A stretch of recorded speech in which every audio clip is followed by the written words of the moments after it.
پدر رحمت کیست و پدر لعنت کی رو میگویند؟ پدر لعنت که رانده شده است. بله.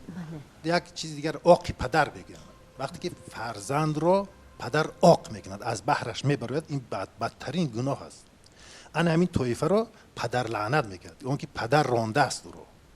بله. و برای همین هم من فکر میکنم که پدر رحمت باید بود. پدر رحمت باید باشه.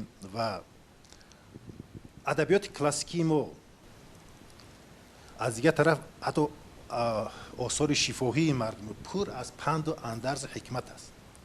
پدرها گوناگون میشن، مادرها هم گوناگون میشن.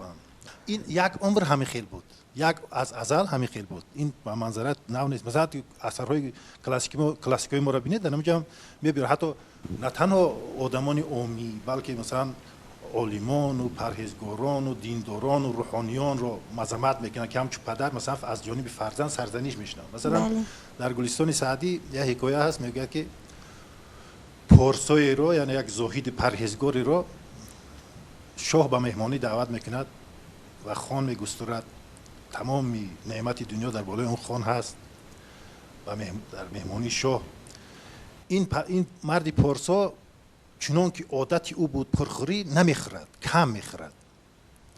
وقتی که به نماز میخیزن مخالف عادت خود دور و دراز نماز میخواند، به عبادت مشغول میشد که مردم درباره او دیگر فکر کنند.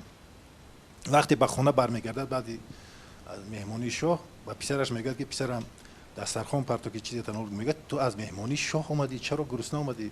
میگه اونجا چیزی نخورده که مردم دیگر گمانی نبرن. میگه پس رفته نمازت رو هم قضا کن که به خدا هیچ کاری نکردی تو. ببینید پسر مثلا پدر رو مکروهش میکنه.